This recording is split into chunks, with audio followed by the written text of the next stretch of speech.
we'll have this discussion. Discussion? What discussion? This is a discussion combustion. Coming to you from Denver, Colorado. This is Discussion Combustion Podcast with your hosts, Kevin Batstone and Arthur Raw. We're excited to have you in. Yeah, man. Events across the table. You are our first neighbor in this new building to be featured as a guest on Discussion Combustion. Yes. So it's great to have you in. Not only first neighbor, but first neighbor that we also met. Yes. Because we moved in and you'd walk by, we were moving our stuff in, and you're like, man, this place has been empty for a long time. What are you guys doing here? We were still setting everything up, and you popped in for a visit. So what was going on with this spot before we were here? Nothing. It just sat dormant for how long? Empty as long as I've been in this building, 4 years. Oh, wow. With the Really? same, it's available sign. 4 years? I was thinking no one's ever going to rent that because it doesn't have any windows, but it makes a perfect studio, doesn't it? It does. When we toured it, we're like, this is it. This is what we need. Yeah. We got the little side room over there. We got the recording area. It worked out perfect. Yeah, I never thought about that as like somebody who's leasing. They're probably like, oh, they are requesting no windows. They're like, and they like probably get excited about that and kind of hold it in as like a little gym. Like, yeah, we want zero natural light in here, so that's how it has to be. Sometime just pop in, okay? Yeah, I haven't even seen your spot.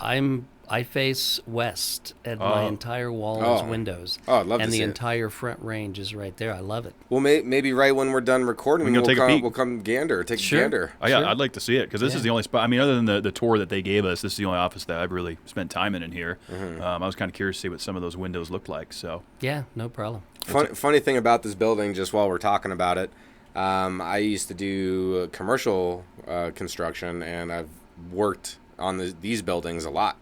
So I've done a lot of the construction on them back in the day. Like a couple years ago, I was working on them. So brings it full circle yep, now that we're here. Full circle. It's kind of interesting how it all works.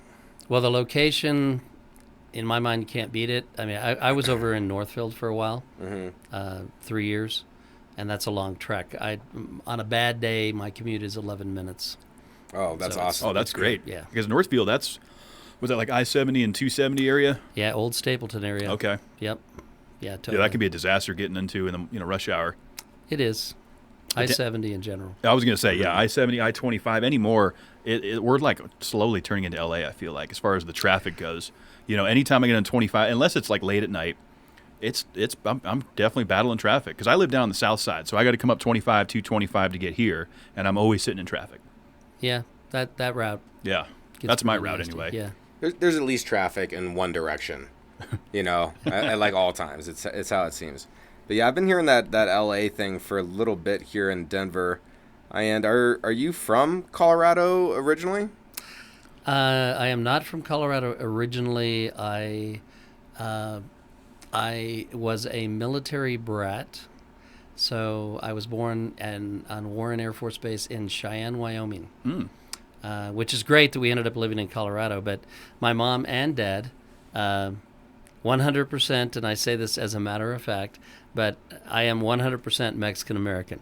Espinosa, Rosales, my mom and dad got together. It was awesome. The military gave my dad an opportunity to raise 6 kids, and gave us an opportunity by virtue to start in Wyoming, move to Wichita Falls, Texas, head out to New Jersey and live there for 7 years where we were close to the original Atlantic City. Then we went to the Philippines for 2.5 years, which was amazing. Wow. And then Sacramento, and they retired in Colorado. So Wow. I consider myself a Coloradan. Yeah, that's quite a journey, though, around not only America, but parts of the world. Oh, it was That's great. not a lot of folks can say they've done that. 9 years old in a tropical paradise. You get hungry, what do? Climb a tree. Oh, that's pretty cool. Bananas, coconuts, you name it. Yeah, Yeah, it's great. that is cool. I've never been. The only place outside the States I've been is Mexico. And really just the tourist destinations Yeah. where I've been to Cozumel, Progreso. But I've been wanting to get over to that part of the world. I think it'd be good to go over there for a visit. Yeah, I would recommend it. Okay. It's, culture and the general experience. Quite frankly, that really does play into what we were talking about in terms of my general perspective on life as, hey, it's all good, peace, Just hang out, have fun, surround yourself with good people. Yeah, and live that, be that outwardly. I could actually sense that from you all. I don't want to get, kind of esoteric or anything, but yeah, I could sense that from you all. Hey, it's all good. It's cool. Laid back. That's kind of what I do here. Whenever I'm done with the office, you see me walk out with the bag. It's all good. Absolutely. I think that's how it should be, right? Everyone should just come as you are, and as long as you treat people with respect, hang out, have fun, have a good talk, right? I mean, that's kind of the atmosphere that I vibe with. Yeah, and life is better when you're not worried and stressed out about everything, right? Like it's easier. It's easier to have a smile on your face. But I do have one question before it leaves me. Sure. With your experience traveling, even though you might have been younger and maybe weren't noticing it all the time, but was there anything specific that you would say is consistent in people's behavior, regardless of culture? Like, was there anything that stood out that was like a human trait that you felt like was consistent, regardless of culture? I think that's a great question, and I couldn't answer it with saying regardless of culture, because culture plays into it pretty big. In geography, by geography, the cultures change in the U.S. based on my observation, and I still travel a fair amount for business. I'm still 2 to 3 times a month I'm somewhere, which I love. But I really noticed, and I'll use the Philippines as an example, what a beautiful and wonderful, loving, in general. Granted, it's, all walks of life still, it's society. But yeah, I think geographically I notice a big difference in kind of behavior, demeanor, security, insecurity. Walk down a street in New York or in Chicago is a lot different than going to Kingman, Arizona. Yeah, so it really, I think it really depends on the geography. So consistently, you would say geography will play a role into like culture. Yeah, geography, and also I got to say too, kind of like based on density, population density too. I've noticed, having been in Denver now since 1970, I've noticed a major change by virtue of the population density. So how do you feel like it changed out here though? Was it like, are people less friendly now because there's more people, or like what is it? Well, there's a greater distribution of in diversity economically, and I think that's created anxiety. Okay. Yeah, and not to dive into that, but it has created anxiety. Okay. And so, which once again, the way I look at the world, or the way I like to look at the world is, well, you know what, everybody's got a story, everybody's got a journey, and just be compassionate with that, and do what you can, and we all will sort of develop our own sort of habits or philosophy on how we deal with that, and it's not going to be the same as the other person, and I'm not going to debate it. I'm going to say, hey, you know what, you do what you're doing, I'll do what I'm doing. Yeah, it's Denver's gone through some interesting change. I've been here since 2007, and I've seen changes since then. So coming up on 16 years this fall, just the population increase alone, the rent, everything. Oh, the growth, of inventory of homes, and just seeing the massive, marijuana legalization. There's been so many things that have happened since I've lived here. True. Which this is a great state. I love Colorado for sure, but I think a lot of folks go, man, it's getting too expensive. I want to move to Texas or wherever. I think last year we were talking about on Happy Friday was the first time since 2007 that we saw a population decrease here in Colorado. It decreased by 3.2%. Oh, yeah, I do remember about talking about that. Yes. So that's that's kind of a sign of where the market's trending, right? It kind of ebbs and flows a little bit. Yeah, and I think we're going to see that trend continue. You think it's going to continue to decrease? Decrease, yeah. I think it's going to continue to decrease because the sort of economic climate isn't changing in Colorado. If anything, it's becoming more difficult. Yeah. Which again, another topic. Wow, how is it that we created an economy where, the average, it's not even 3.2 now. It's probably 1.2 child family has a tough time living, a tough time affording what it is that you just do. Yeah. I'm tight monthly. I am fortunate to have my day job and to have income from side hustles and stuff, but I am able to save minimal monthly. I'll just say it that way. Yep. Able to save minimal. It's not much. Well, we my wife and I, Julie, 35 years, love of my life. It's sort of the classic story, and I'm not going to tell you Cinderella or anything like that. Okay. But I'm going to tell you, hey, we are 100% on board with each other and compatible. We raised 4 kids. It's great. And have been, I believe by virtue of that, have been blessed with things just went okay. And I think some of that is driven by how you define okay. Our first home was a $54,000 fixer-upper that we just fell into, and we decided to use some of our wedding money to put the down payment on it. And we were happy with that. We felt really, wow, how fortunate this is. Yeah, fortunate and blessed for that, yeah. Yeah, and then by virtue of what I'll call, I think it's maybe some of it is right time, right place, career-wise. I fell into what was referred to back then as computer-based mapping. Today it's called GIS, Geographic Information Systems. And I went to work for a pioneer company that happened to be in Denver when I was 19. Dropped out of college. I had to work and learn the technology. So how old were you when you got married? I was 27. Okay. Was that Yeah. like 1988-ish? Yeah, it was. Yeah, it was. Yeah, mid to late 80s. Gotcha. Yeah, and I had no idea that by virtue of just hanging out, I was at a job I loved it. That's And unfortunate. I got an opportunity to do the tech side. I did the management side. At the end of that gig, I found myself in a position where I knew more, or almost more than most, about the technology. And left that and hung a sign up that said Rosales and Associates, and started go. doing consulting. Nice. And realized Took the really plunge. quickly, you know what? There's money in services. Oh, yeah. And so from there, I believe it was my 4th customer. My 4th customer hired me because they wanted to start a GIS practice in their company.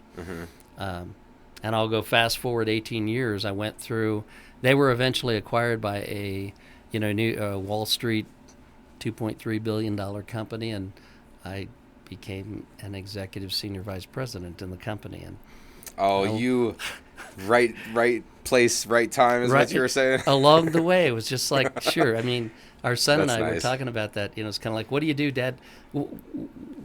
How did this happen? Why did you? Well, so I feel like there's reasons behind success, and it's this because you're consistently being grateful and thankful for your scenarios. It sounds like you were staying in that kind of mindset, right? Where you're like thankful for this opportunity. I'm enjoying my job, amazing wife. We've raised an amazing family, right place, right time. Like kind of this whole mentality, like it does kind of create this energy that is like synchronized, right? Do you believe in that kind of stuff? Like the more negative thoughts you think, the more negative things happen, or vice versa? I totally believe in that. Well, I was going to say that Marshall, our oldest son, said, and by the way, I know I'm a musician, and we didn't name him Marshall because of the amplifier. He was like, Dad, so what happened? I mean, why did you do this? And I said, Marshall, it's just what you did. When my parents raised me you don't get asked to do something like mow the lawn or do something that has to be done around the house. You just know it needs to be done, so you just do it. And by virtue of that, I was able to make it fun, and fortunately was able to pass some of that on to our kids too, and make it fun. I remember when our youngest son started mowing the lawn, and he's making patterns. Okay. And he can't wait for the next week for the lawn to grow so he can go make more patterns. It was awesome, Okay. He made it fun. Now he's doing different patterns? He's a successful financial advisor in Salt Lake City, so That's Nice. great. and he's just having fun. Yeah. It's good. Enjoying every moment, kind of living in the present. Yeah, You yeah. know, going back to when you said you hung up that sign and made that bold move, as John Ekstrom would say from Happy Friday, our co-host, which will drop tomorrow. He likes to say, make bold choices and the universe will reward you for them. Yeah, I agree. I think to a certain extent, there's this kind of saying that I utilize as the kids and even with Julie, is sooner or later you got to commit, and you got to be devoted to what you commit to, you know, I will take the opportunity to say, I think I mentioned this to you all, you know, I'm a man of God. I do believe in God, and I believe in the Bible, and I believe there's great teachings in the Bible, and anyone who doesn't, my suggestion to them is nowhere near anything other than, hey, you know what, it's all good. So don't dive in, but take an opportunity, even as a piece of literature, and just read a couple chapters in the New Testament, and it's a great story. And those things that happen are foundational in what I'm telling you that I do. I mean, when I'm walking through airports, I do the smile test in every city I do, and I love it. The smile test. Smile test. You smile at people. Just smile at people and see how they respond. See if you get a smile Give back. them some smiles. Okay. See if you get a smile Usually back. you can. I feel like most times you can get a smile back.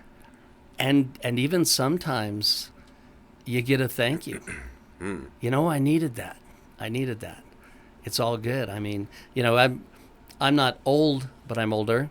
And when I'm on a plane, I try to keep myself in decent shape. So when It's tough out there, man. you know, someone's in the bulkhead and they had to put their luggage back here, and I reach out and grab it, give it to them so they can get out of the plane first.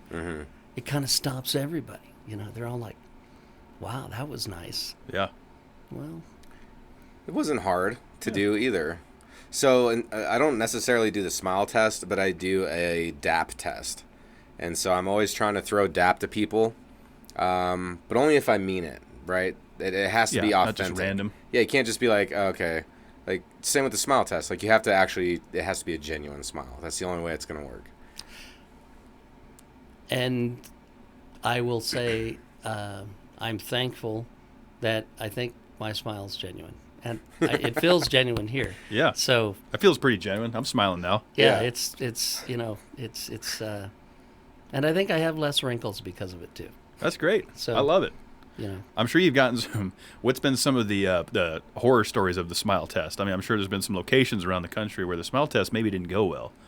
I keep bringing up Chicago Chicago. in the airport in O'Hare. Oh, okay, I was gonna say O'Hare Midway. Yeah, not Midway. Midway's kind of you know, Southwest cool. Can I say that? It's Southwest. You cool. said it. There's no taking it back Okay. now. No, O'Hare is intense. Yeah. LAX is intense, but I love LAX. Yeah. I've never been to LAX. I love San Francisco International. If you love aviation, just go out and you can just stare out on the tarmac and see every piece of commercial aviation you would have ever imagined. It's I'd great. like that. Yeah. But yeah, it's tougher to get smiles there. I'm surprised out in California. What's I LAX? guess, well, everyone's in a. Well, yeah.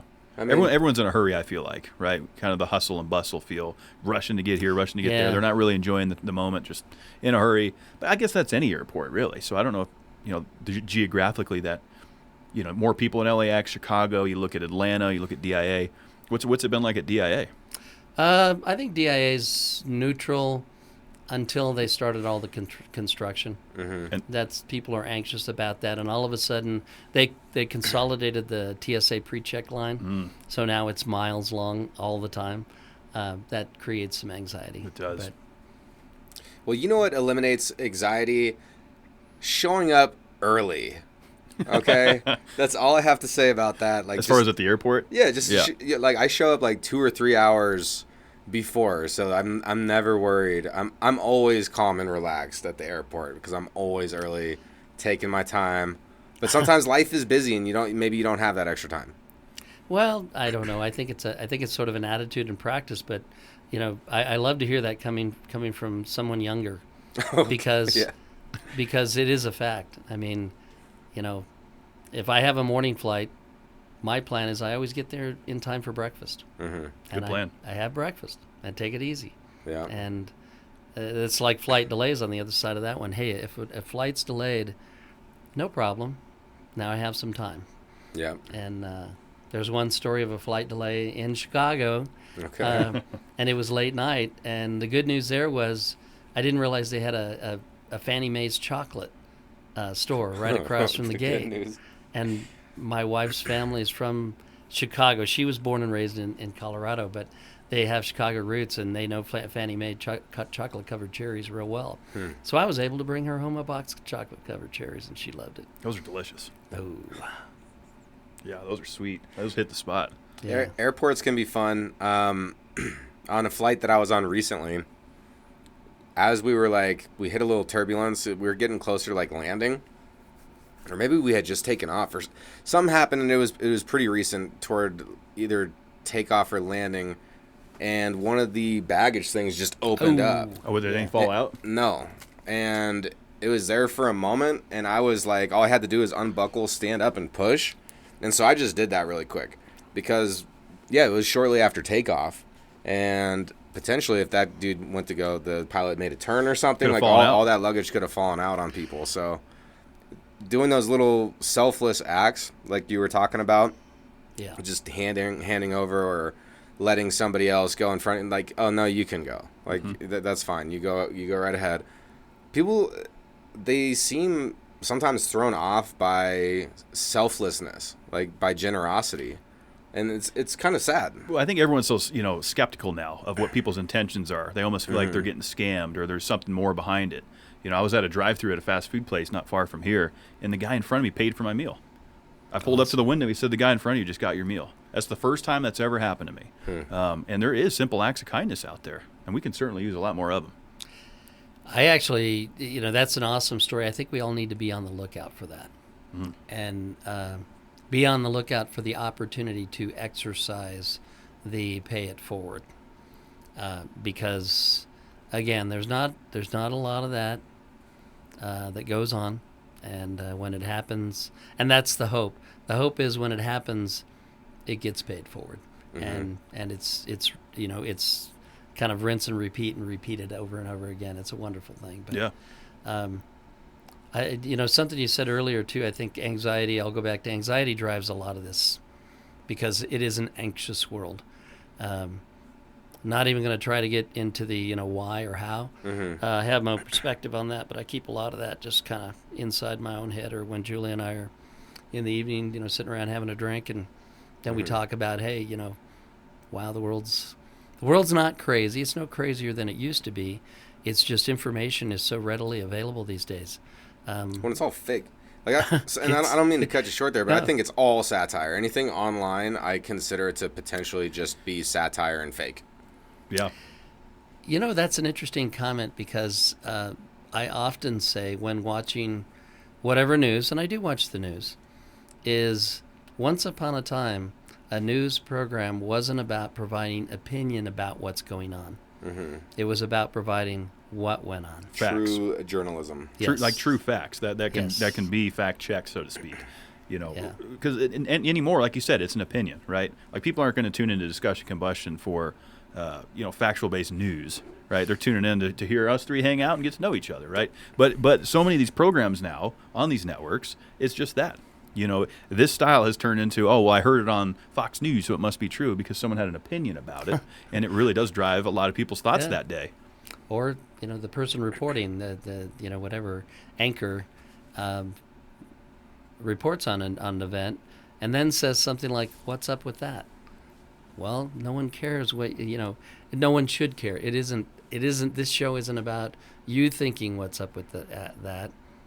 I just want to know if it's relevant, then we want to know it happened. Right. And let's keep it relevant. Yeah. I don't spend a lot of time with the news, so. One of the best decisions I ever made was cutting that off because I got sucked into it for a while back in 2012. It was starting to affect me negatively, listening to that stuff every day. You tune in for the weather and the traffic reports and the things that are beneficial to your day. But then when you add the nonsense in, now you're carrying that into your day. And I didn't like the way it was making me feel. So I stepped away from that. I obviously try to stay up with current events for some of the other shows that I have to do. But back to your point of, the opinion-based news used to be that way. I think the BBC still does a pretty good job with that, over our friends over the pond there.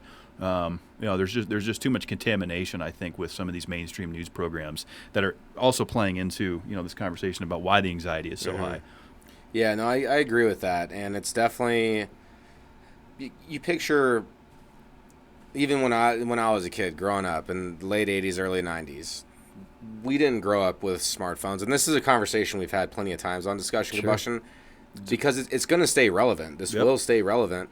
And when you have these screens and you have this quick dopamine hit, because that's what you're looking for, is a dopamine hit. Like, oh, that made me laugh, or that made me feel some type of emotion. And so I want to find that emotion again. I want to find that feeling again. And so that's what is addictive about it. And it also creates this difficulty when you let go of your device and the black mirrors, like computers, phones, TVs, all the black mirrors. Then when you're actually alone with yourself and your own thoughts, it can be like daunting at first, because you like feel this boredom. And so that can also cause anxiety. And it's like you almost have to like get back to a place where you are centered and okay with just the moment that you're in, and you're not thinking about anything else. You're just enjoying time. But it's hard to find that, especially when you've been conditioned and you've been looking at screens for years and years and years. So yeah, it would make people anxious. Pardon me. Yeah. You know what? I'm going to use that to jump, because I think that's so relevant as an example of that, pulling that, finding that place. And this is, I'm not trying to get you to pull my guitar out, but I just want to point to my guitar and say, oh, we should pull the guitar out. We will. Yeah. Writing music is this, and by the way, I don't think these are negative, or I think it's about how they're used. And It's a tool. I refer to it as a sensor. Okay, because it has become, it's not just a phone. It's my phone. No, it's no longer your phone. It's truly a sensor. And what do you mean by a sensor? What do you mean by that? Well, as an example, location-based services. It senses the location, and then it can provide you reporting on everything from traffic to where weather, to find a good hamburger, to you name it. So it senses. Okay. Yeah, it senses by virtue of geographic location in this case, and then your subscriptions and what the apps you download. It's all about identifying and being the sensor of, this is what my interests are, so you're going to report to me. I think it's overplayed. You gave a great example of it being overplayed and a dependency growing. But back to the music, this is never turned on when I'm actually sitting here writing a song. Yeah. Because through my time being a musician, the big piece of it is original music. Writing my own songs. Yeah, and there's nothing more satisfying than that. And you can't, outside influence actually is kind of negative when you're doing that, because you don't want it to be anyone else's. You want to say, okay, well, this is how I feel, and this is what I want to communicate, and so how am I going to do that? I have the key elements of what it takes to do a song, and then you just start playing around with it. And when I was younger and I would do that, I would go in the basement and turn on, it was a reel-to-reel then, and just turn on the reel-to-reel and just let it play while I played. And then I would go back and kind of look at what I had done. And I usually, it's like, oh, that's a hook. Keeping that one. And that's how it came to be. But it wasn't anything else going on, but that piece. Later on, I will say, my best buddy, my brother from a different mother, Paul, we call him Ozzy. He's the drummer in the bands that I've been in. Shout out, Paul. Yep. I've known him since we were 12 years old. Call him Ozzy, huh? Yeah, actually, I'll show you a picture of him and you'll understand why. But Okay. he's an amazing person. But from the time we were 12 years old, which is when we met, and he was a drummer, and I was starting to be a guitar player, and we got together and decided we're gonna do a band. And we didn't really get serious until we were in the 17, 18 range. But then we found ourselves, being the party band, playing the parties, and everyone wanting, hey, we're having a party, can you guys just come and play? The two of us, a drummer and a guitar player. That's awesome. And we would play. Would either of you sing? At that time, no, we would just play music. Just rock and out. everyone would Instrumental. dance. That's cool. And, I like that. And we I do made like it up that. as we went along. And Oh, It's even kind of better. jam band style, huh? that's how that, that's what I was talking about in terms of writing music. Yeah. That's how that groove happened with he and I, Mm-hmm. is that we realized, wow, you know what, you tend to follow what I do and I tend to follow what you do. And so that, it became the foundation for writing songs. Not in the early days. Late teens, we were a cover band, Mm-hmm. and we played, a lot of rock and roll. We played some, Ramones, and it was a lot of fun. We played the Malfunction Junction down on 13th in Pennsylvania, and we played the House of Draft, and we played a bunch of the great bars back in that day. But then fast forward to the late 80s, we kind of went full circle, did it again, lost a couple of the bandmates, picked up a couple of the bandmates who we still play with today, Mm-hmm. and started writing the original music. And that's the PyeDawgs, name of the band. Shout out to the PyeDawgs. Shout go out Pie PyeDawgs. Dogs. That's it. And you can find PyeDawgs on Spotify, iHeartRadio. Is it like YouTube. DAWGS? PYEDAWGS. Okay, I had a feeling it was spelled like dogs. Yeah, it is PyeDawgs. dogs. Dogs. And PyeDawgs actually is a slang term from the UK. It means hopeless mongrels Okay. from the east. And we were all from Aurora, which is east of Denver, and we Okay. thought how appropriate. So That's a clever name. it works. And what we found out, we kind of did the thing there where we got really lucky because Denver was not an original band setting. You couldn't play Franklin's, you couldn't play Rock Zone, you couldn't play any of those if all you did was originals. They wanted the covers. Yeah, and so we were introduced to a band called Dick and the Chicks, which shout out to Dick and the Chicks, Steve, and they were one of the hottest cover bands in Denver.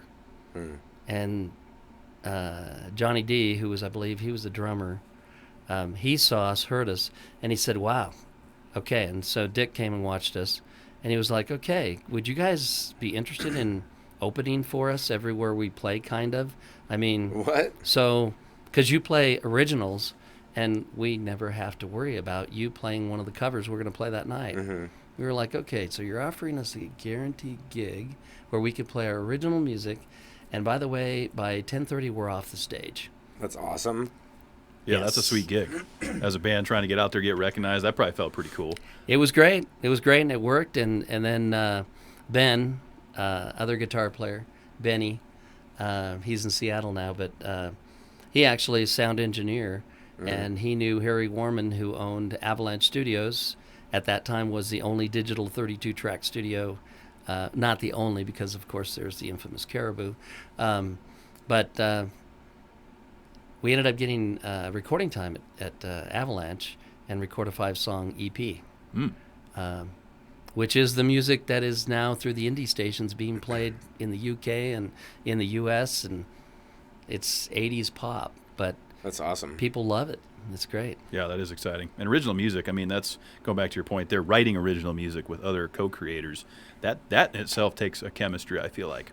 I can speak to that a little bit. I played with the Ridge Runners for, we were 3 years together, and my lead guitar player, Jamie Rorick, who we've talked about many times on this show. Couple few. A few times. We started this podcast in his basement, in his music cool. studio, where we also did band practice. That's kind of the roots. But him and I had an instant guitar chemistry when we played. We could just, and I'm sure you know this feeling, you can glance over at your bass player, whoever, and just know, like, okay, now we're going to go to the bridge, or now it's time for a chorus or something. And you can just sense that energy. And I think that's hard to find with a lot of musicians, and that's why you do have so many band tryouts and guys come in, rotate through. But when you can find it early like that and keep rocking and rolling for all those years. See, that is so true. Our bass player, Greg, I call him G. Paul calls him Ox, because we all were big Who fans, and of course Ox. Okay, saw the Who when Keith Moon was still alive. It was amazing, but Greg will play, and and I'm sure you will, because I'm going to make sure you have the MP4s of the PyeDawgs, but you'll hear the distinct bass lines. And as recent as a couple months ago, we were down in the basement, and G was there, and I was showing him something that I'd been playing with, and he started to play with it.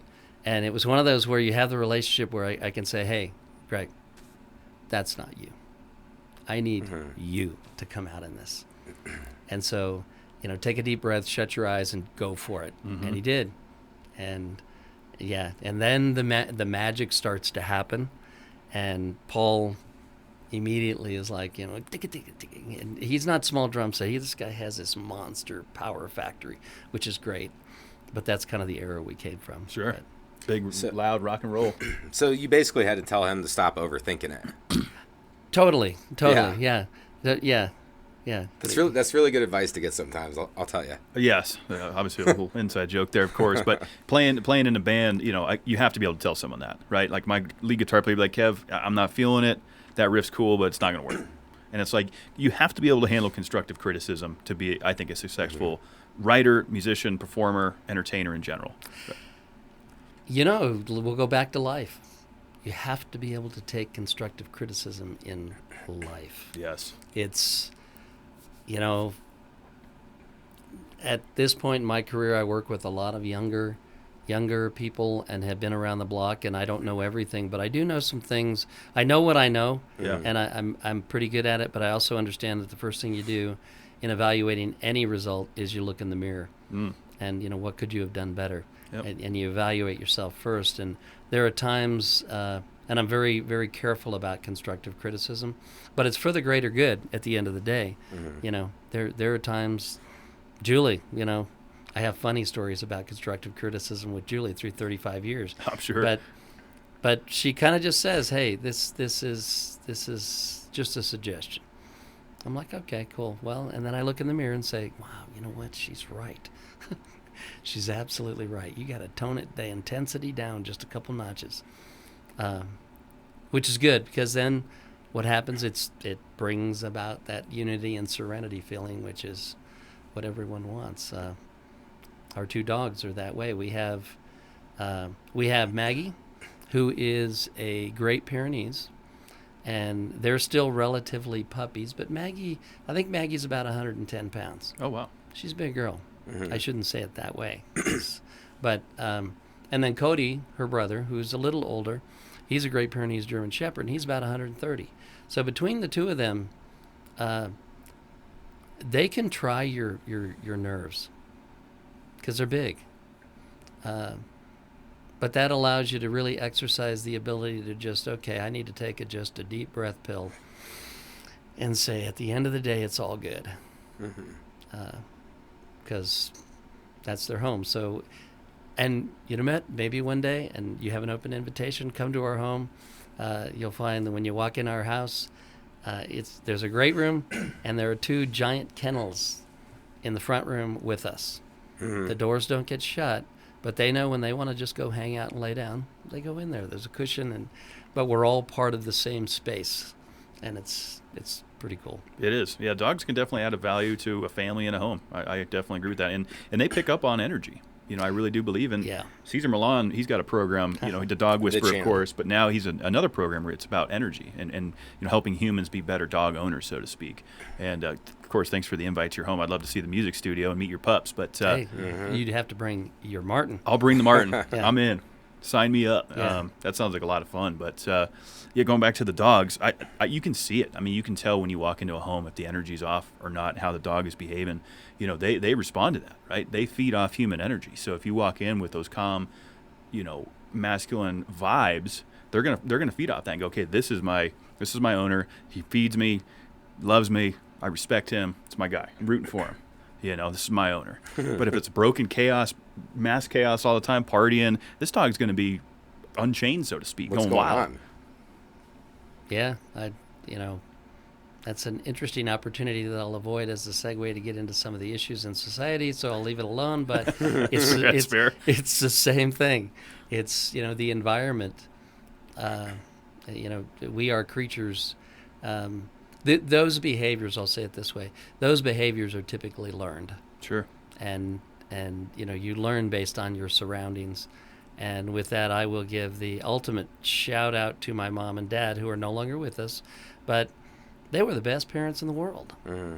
And I mean, 6 kids. We were, I don't even know how to say this, but I would guess that we might have been middle class. Maybe we were lower mid class. Never even gave that a thought. Never gave that a thought. And this is, we're talking now 70s. The name of our 70s band was Woo, W-U. And, of course, we came up with that because we were cruising in the van and said, what are we going to name our band? And we were like, well, we always go Woo. So we named it Woo. And so during that era, we wanted Woo boots, which were knee-high leather boots with platforms. Yes, believe it or not. That's what they were called, the Woo boots? We called them Woo boots because Okay. they were just they were just, rock and roll boots. And I had just made the mention to my mom, I would love to have these Woo boots. And my friends were floored when I came in wearing Showed Woo up boots. wearing Woo boots? And they were like, where did you get this? I said, my mom bought them for me. That's I was awesome. like, You're the "Oh." cool kid on the block. What were your parents' names? Lupe and Helena. Lupe and Helena. Lupe Lewis, they called him Rosie because of Rosales. And Helena. Helena did not have a middle name, which she didn't mind. But Well, it's good to take time to celebrate the lives that have impacted us. Even what was I saying earlier about showing up to the airport early? yeah. Like, I learned that from my mom. So like, that's not an Arthur original by any means, So it's good to have people in our lives, and well, I guess I would say it's good to be take time to recognize when we have influential people in our lives that have our best intentions in mind, and just like how you said, you listen to constructive criticism in your marriage and stuff, like, and sure, you don't take all of it and she doesn't take all yours, but sometimes you have to listen to the people that want to look out for you, and it all comes down to discipline, right? How disciplined are you going to be to actually do what you need to do to accomplish what you want to accomplish, and how disappointed will you be if you break your discipline? I feel like that's also an important piece of it. Oh, I think it's a key piece, because, I'd mentioned earlier, this phrase of sooner or later you got to commit. And you can't commit without metrics, and you set your own metrics. And those are the decisions you make about, okay, this it's kind of like this is how I'm going to live. And this is what I'm willing to cross in terms of, those boundaries, and here's what I'm not willing to cross. And growing up all the way through life, there are different positions you're put in where, you're getting pressure. Sometimes it's peer pressure. Peer pressure is a killer, at various levels. But yeah, you gotta once you know who you are, Plato, I think it was, know thyself. Once you know who you are and you commit to that, then it's pretty easy, and it's very satisfying. Which means the rest of your life then is then okay, yeah, it's all good. I was pretty intense in my 20s, but learned, and as we grew, became just. I was an idiot in my 20s. I made some of the stupidest decisions I've ever. I don't regret any of it. I had a blast being a dumbass, but like Blast being a dumbass. But That's a song. I was just thinking the same thing. I had to pay the toll on all that. You know what I'm saying? I'm still hucking quarters at that thing. Well, that's what makes great stories, that chapter. We all have different chapters. Oh. And one of the things we like to call, what you're referring to, is full send, own it.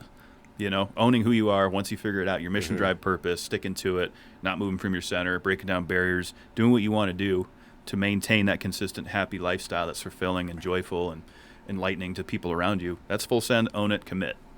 Yeah, I mean, all based on whatever you sort of determine your core values are. And that's an intense, it can be an intense conversation. and one that at least my approach is not to try and get anyone to believe what I believe. Just to accept the fact that this is where my head is. This is where my kind of, here's the zone I'm in, and I love that zone because I don't get way too anxious about much. And if it's important and intense, generally my reaction is more to think about, okay, how are we going to deal with this, as opposed to freak out. And, you got to just say, okay. It's the whole being proactive versus reactive thing. So that's that's like a foundation thing for me. And especially when faced with potential relationships. One thing that I will need always is somebody who has a foundation thought process of optimism when faced with adversity. I think that's so important. It's so important to me. You hit on another element of key challenge, I think, within society, and I don't think it's just like any sort of generation. I think it's in general. There are so many who view whatever is happening and evaluate it, and generally tend to look at the negative before they look at the positive. And I could give a billion examples of that. But yeah, at the airport complaining about delays. I mean, you can complain about the delays. So there's a big difference between venting, which is healthy, and then full on just complaining about something. Well, and letting it ruin your day, kind of thing. Yeah. If it changes your energy, you're letting that negative change your whole. It's moving from your center. I'm guilty of it. I've done it many times. Something I've worked on for many years. Yeah, and that action repeated becomes habit. Yep. And that's the negative piece of it. Is it does become, and I do know so many people, and I feel for them. So many people who live in this negative universe of whatever,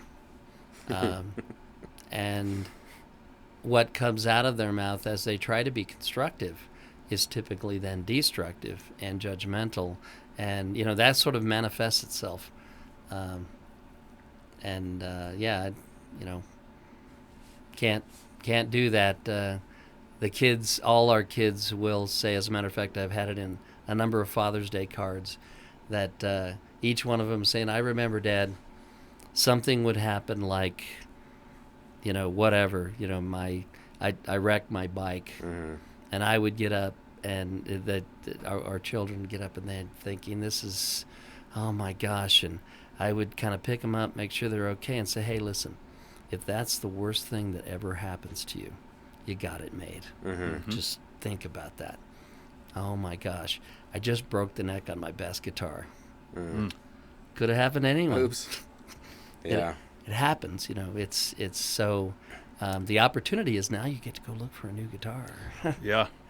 You know what that makes me? It makes me think of Jocko Willink. Have you ever heard that name? No. He's a military motivational speaker. Very structured. Teaches self-reliance. Self-discipline, things like that, and kind of what you're saying made me think of it. He's got this whole notion of good, right? So if things are going bad, you crashed your bike, you broke your guitar, good, more time to get better, more time to go improve, more time to learn. Lost your job, good, more time to get better. It's the perspective, right? Because our perspective is our reality, and we talk about positive affirmations on this program a lot, and repetition being the mother of skill, right? What you focus on is where your direction is going to lead you. I believe that.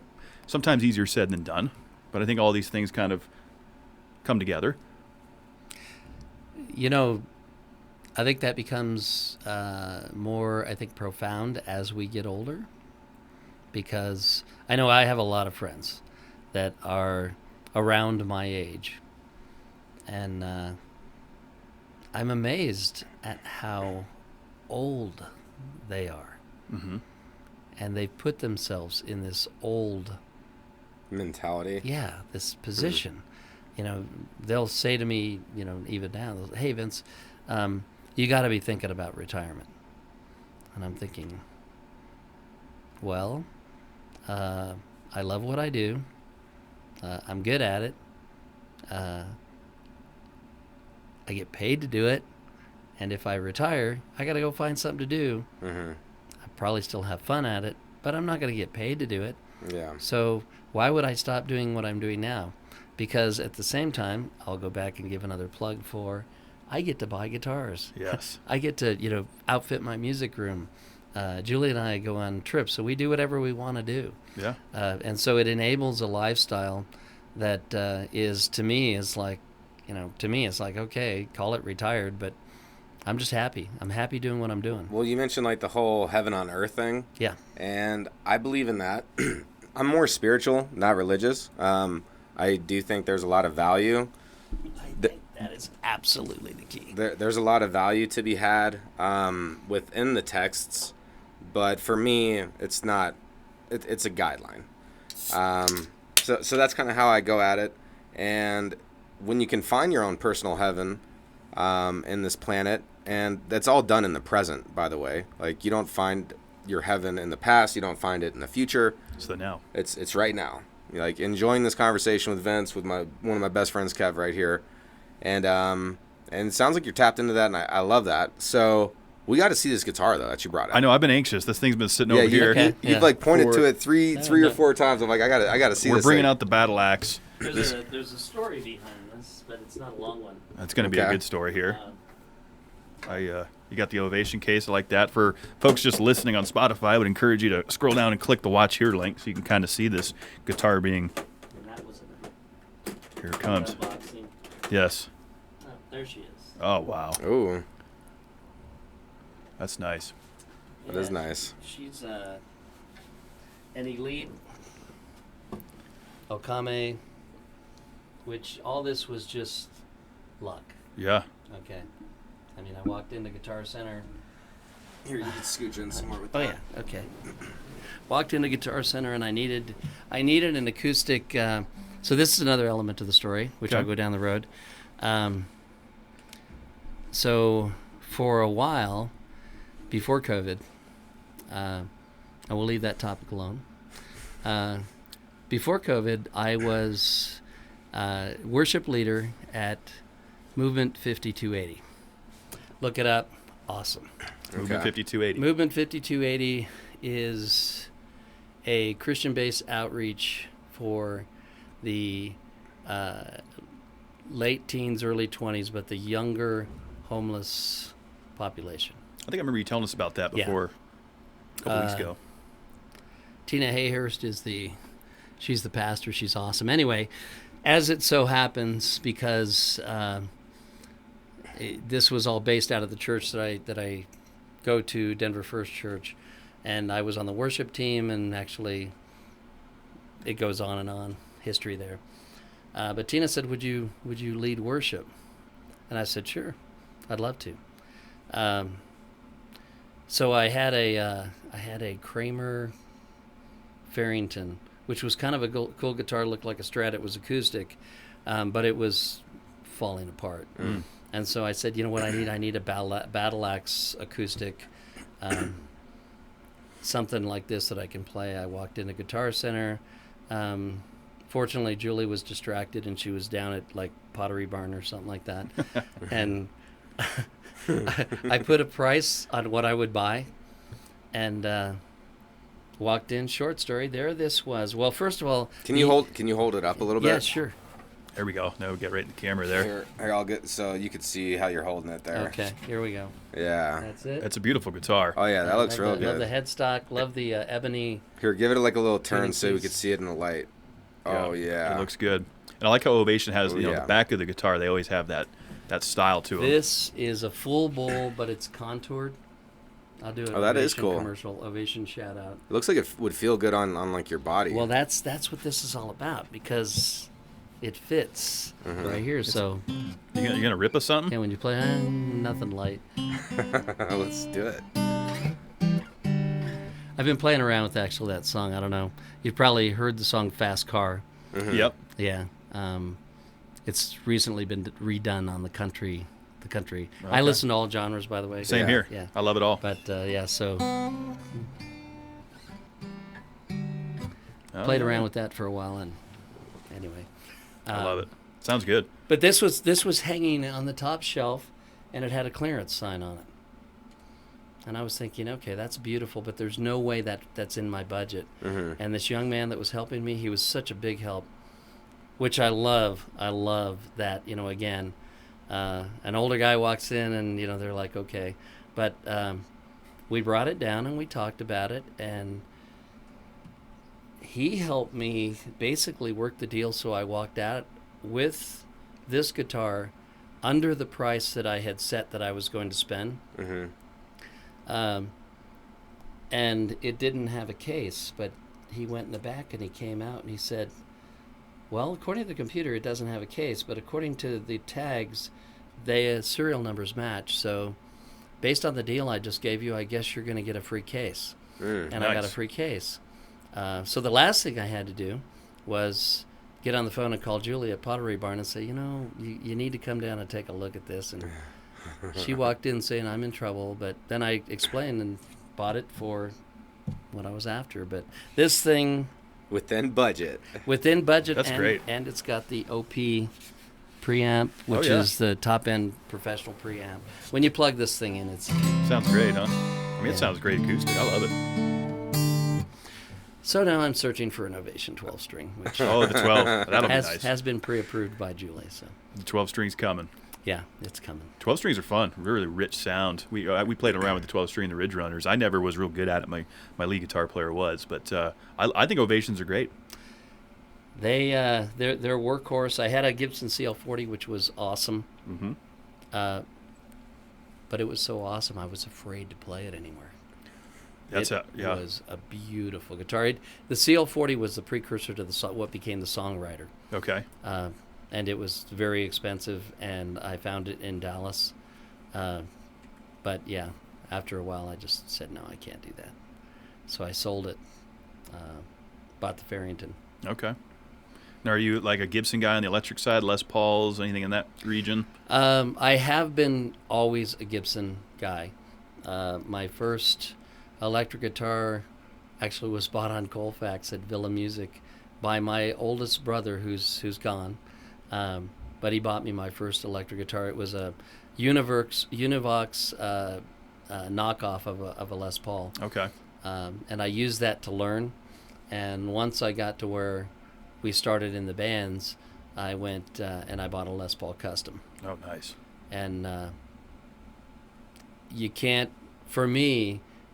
beat that fat Gibson heavy sound. So now that Les Paul's gone. You know how it is with guitars. I've owned so many I wish I still had, and my sons really wish I still had them. But now I have a Fender, I have a Stratocaster Ultra. Okay. I have a really cool. I almost brought that one instead. It's a Charvel Model 7. Ooh, the Charvels are nice. Yeah, and it's custom wired. It's got Seymour Duncan hot rails. I play a fair amount of guitar. I'm still very active with it. Fingers are... Well, I got to tell you one thing. Ever since you pulled that baby out of that case and sat down with it, your energy, it changed, and in a good way. Like you're like way laid back now. You got your hand on the guitar. Like I could sense the passion behind the project, and that's awesome. It is. When Paul sees this, he will love hearing you say that. Okay. Because when we go into the studio, yeah, he literally tells me the same thing. He's like, "You pick up that guitar, Vince," and he was with me. We did a ton of gigs on stage, and he's like, "Man, you walk in." Which I really appreciate. I used to say, I'm not bragging. I mean this modestly, but give me a guitar, and I can walk into any setting, and I'll have everyone's attention in about 90 seconds, because I'm a singer, but what I do is thank you. It's from the heart, and I love to play. I've written a lot of songs that no one will ever hear. Although that could change again because Paul really wants us to do some more recording, and we will. But I feel this is almost like a baby blanket for me. I feel very comfortable. It's your passion project. Yeah, brings you joy. It's great. Yeah, it's great. I feel the same way. I want to get back into playing my Martin more. I spend so much time here talking into this mic, which is great. This also gives me a very similar feeling. But man, when I pull that Martin off and write a new riff, there's just something about that. You're like, I got to sit and think about this for a minute. It's exciting. I've been missing music too. So we're all musicians. Yep. And I would do more digital composition, on a computer, and then get everything built digitally. So that's how I used to do it. And there's not a month that has went by, and it's been years since I've actually composed a beat. The last one that I actually composed was when we first launched this podcast. Yeah. And I still think about it all the time. And it's like one of those things where it's like, why am I not just making it? I mean, I'm a lyricist too, so I still practice that all the time. But music is just one of those things, it's like kind of always calling us. And so it's good that you always stayed in it, right? I mean, because it's hard. It's hard. Like sometimes life will pull at you and your hobbies. Well, and bands too, staying together is tough. It's a challenge. Yeah. All of the above. I mean, I have an array of black T-shirts, and usually when you guys see me, I've got a black T-shirt on. But a lot of them say Gibson, and they say Charvel, they say Fender, they say whatever. Marshall amplification. Yeah, exactly. It's actually kind of cool. I knew you were a Marshall guy. Yep. Oh yeah.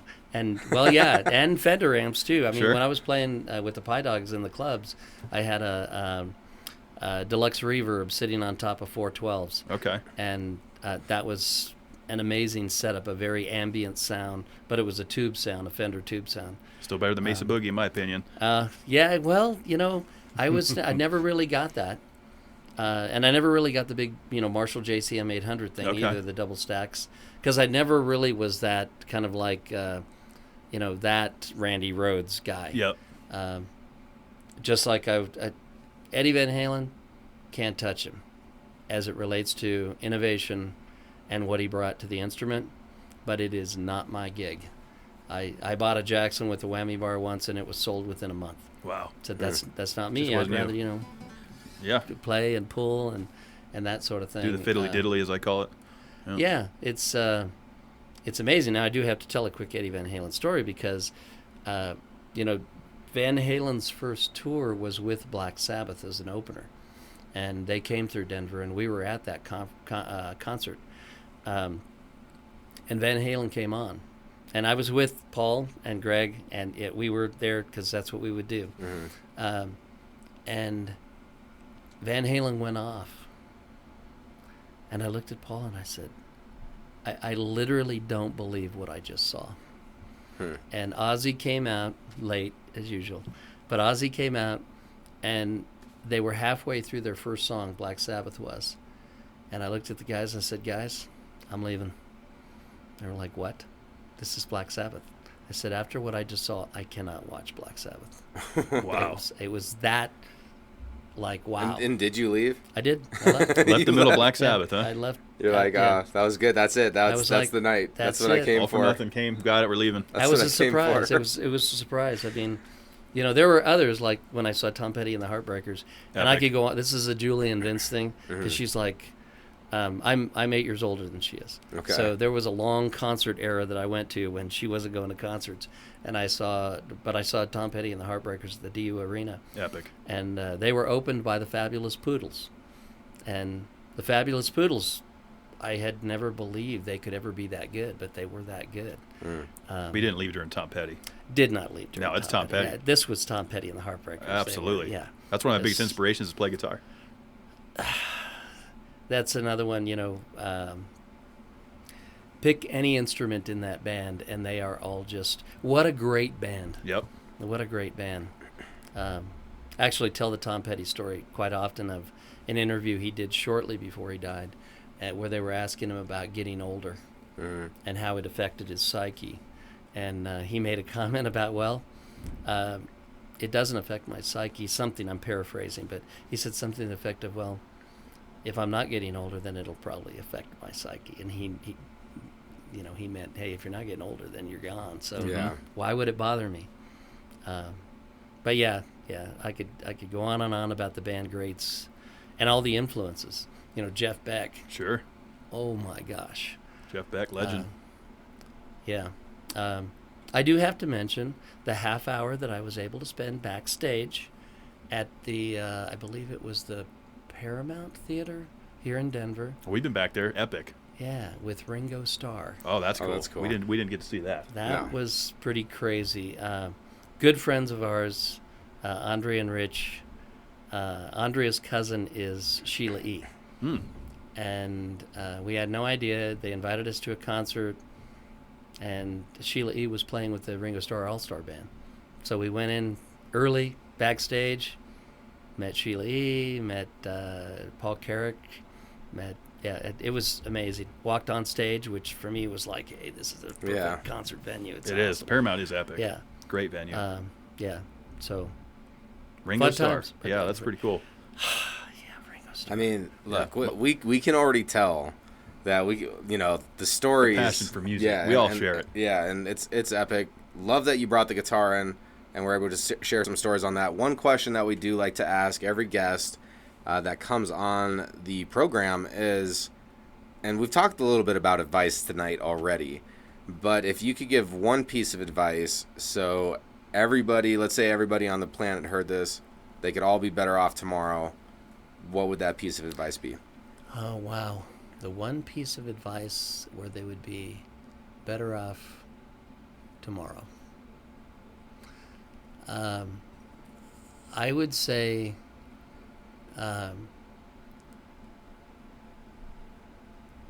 be genuine, and with an open mind and with an open heart as you live in a world loving your neighbor.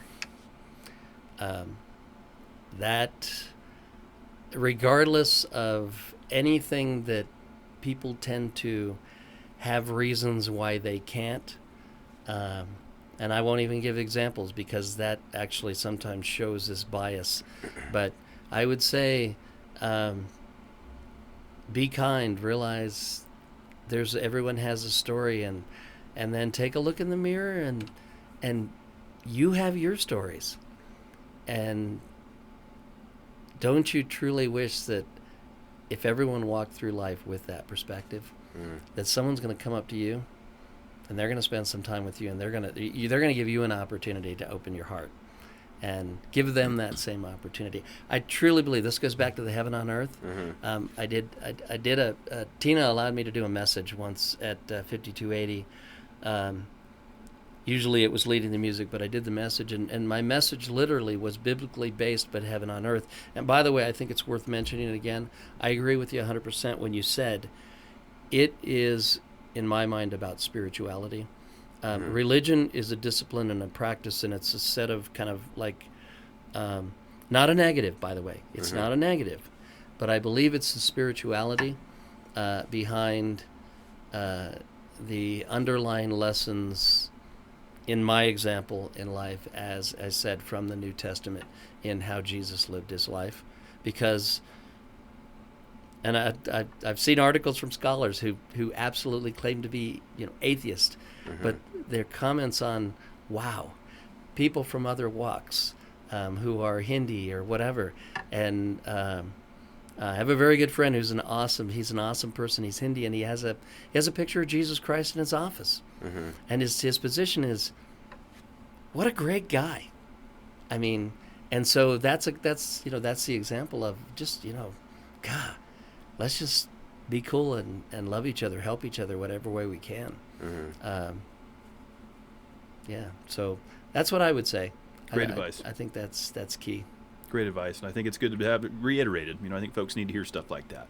A lot of folks are hurting. You don't know what your neighbor's got going on. Oh my goodness! And just even giving them a smile or sharing 5 minutes of your time. That's something I try to do personally. Is talk to people. I made it in a grocery store. If someone's not doing well, just lend them an ear for a little bit. Let them vent. It's amazing the results that can give somebody.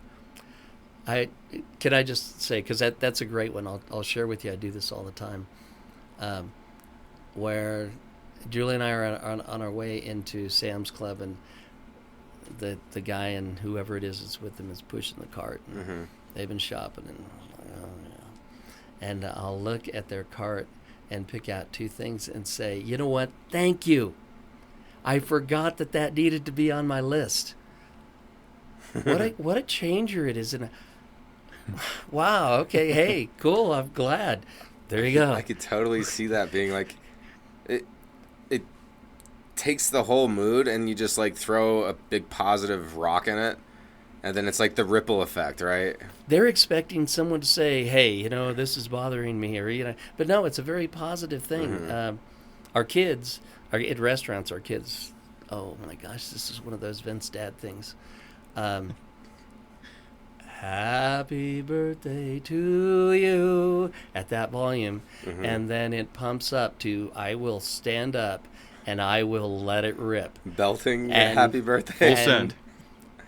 And I get, "Dad, sit down." Or even if another table has a birthday celebration, I'll get up, walk over and say, "Pardon me, may I sing happy birthday to you?"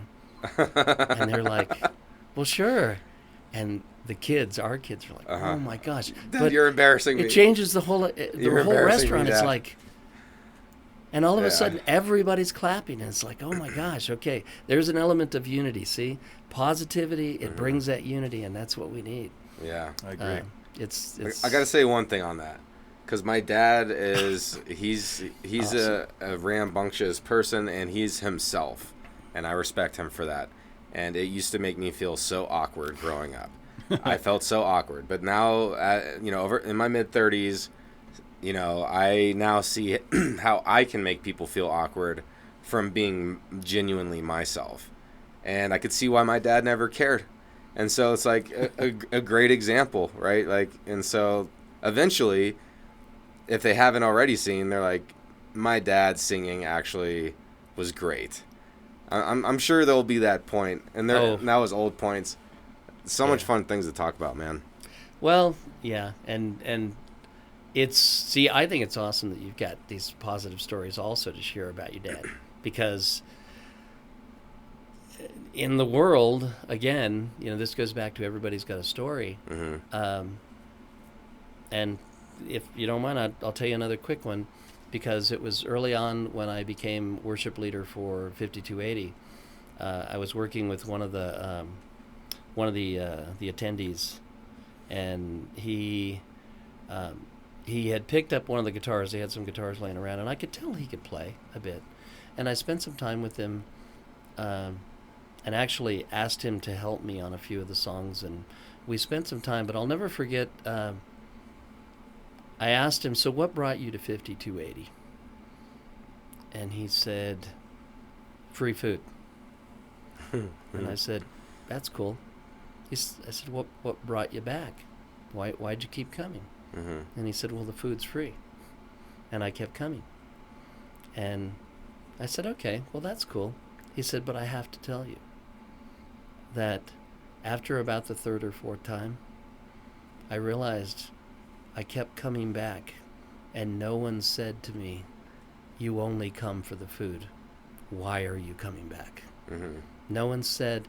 All I ever got was love. "Hey, how you doing? Hey, would you like some more? Hey, you know what? We've got dessert coming. Hey." And I began to listen then to the messages after we ate. And things began to click in my mind. And I began to understand that those messages carry the motivation for why everyone is so nice to me here, and what kind of a place it is. And I thought, there you go, because that kind of fits what I was saying about just love your neighbor, man. Just, it's, but it was very special to hear. He said, "I have never been loved like this in my entire life." Wow. That's powerful. It is, and it's like, oh my gosh, how can that be? How can that be? And there are so many out there like that. Yeah. What a great story. Great story. So I always like to throw in a challenge for the DCPC listeners and viewers. Thanks for tuning in, everybody. For this week, it is to say something meaningful to somebody that you care about, even if it makes you feel uncomfortable saying it, right? Because sometimes when you give like a real genuine compliment or ode to a personality trait, something like that, I know I can get emotional while giving those compliments, so it can get uncomfortable for me. But let's all do that, even if it makes you feel uncomfortable.